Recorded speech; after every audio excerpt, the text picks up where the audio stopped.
On line استخارہ جائز ہی نہیں ہے.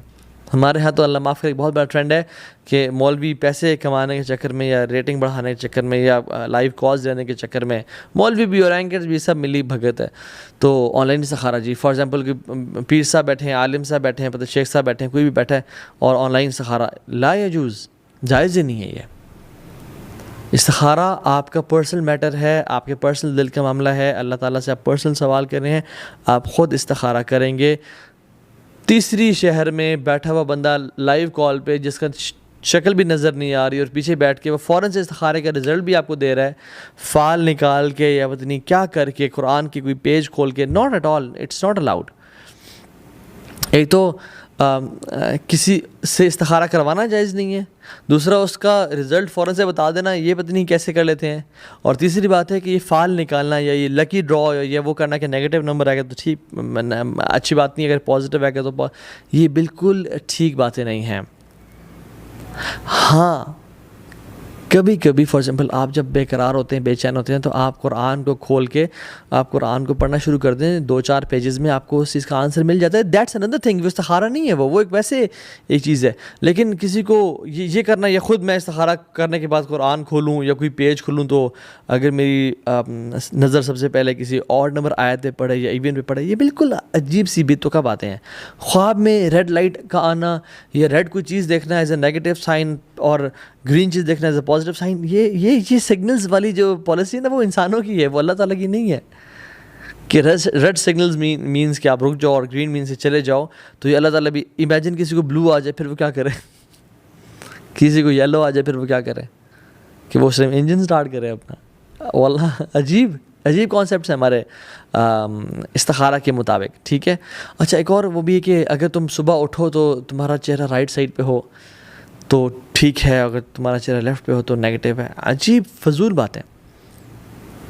خواب آ سکتا ہے, دل کسی طرف مائل ہو سکتا ہے, دل دور بھی ہو سکتا ہے, چیزیں سموتھ ہونا شروع ہو جاتی ہیں, ایز اے پازیٹیو سائن چیزوں میں رکاوٹ آنا شروع ہو جاتی ہے, اٹس نیگیٹو سائن. اور کچھ علماء کہتے ہیں کہ جب استخارہ بھی دعا ہے نا, سنس دعا ہے, اور دعا کی بھی لیولز ہوتے ہیں قبولیت کے اور انسان کے اپنے نیچر کے. فار ایگزامپل ایک انسان بغیر سمجھے استخارہ کر رہا ہے, اب شاید اس کا کلیئر سائنس اتنے نہ ملیں, اور ایک انسان اس کے اندر ڈوب کے اس کے مطلب کو سمجھ کے استخارہ کر رہا ہے اور اس نیت سے کر رہا ہے کہ ادعوا اللہ وانتم موقنون بالاجابہ, اللہ سے اس طرح دعا کرو جس طرح تمہیں یقین ہو کہ وہ قبول ہوگی, اور وہ یقین کے ساتھ دعا کر رہا ہے, اور وہ اس میں جلدی نہیں کرتا کہ یار اب دعا قبول نہیں ہو رہی, استخارہ کا کچھ آ ہی نہیں رہا. یہ جو تیزی ہے نا کہ میری دعا قبول نہیں ہوتی, یہ جب انسان کہتا ہے تو اس کی دعا قبول نہیں ہوتی. حدیث میں آتا ہے کہ انسان اللہ تعالیٰ انسان کی دعا قبول کر رہے ہوتے ہیں حتیٰ کہ وہ کہہ جاتا ہے کہ میری دعا قبول ہی نہیں ہو رہی. تو depends on case to case, but کسی نے اگر بہترین استخارہ کیا تو one of the result is 100% result is کہ اس کا کام وہ ہو جاتا ہے, پازیٹیو سائن. یا اگر وہ خیر کا باعث نہیں تھا اور اس نے دل کے ایمان اور توکل کیفیت کے ساتھ دعا مانگی تو وہ کام اس کا ہوتا ہی نہیں ہے, اٹ مینز نیگیٹو سائن. ہاں اگر کوئی کام ہو جائے, آپ نے استخارہ بھی کیا تھا لیکن اس کے بعد پھر طلاق ہو جائے, کیا کریں؟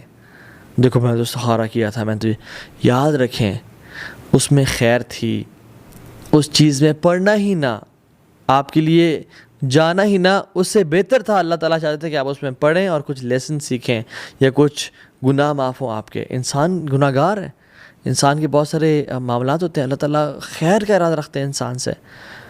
تم نے جو فلاں گناہ کیے تھے, تم نے آج تک توبہ ہی نہیں کی اس کی, تمہارے گناہ میں نے معاف کرنے تھے اس چیز کے ذریعے, یہ ہمارے لیے خیر کا باعث ہے.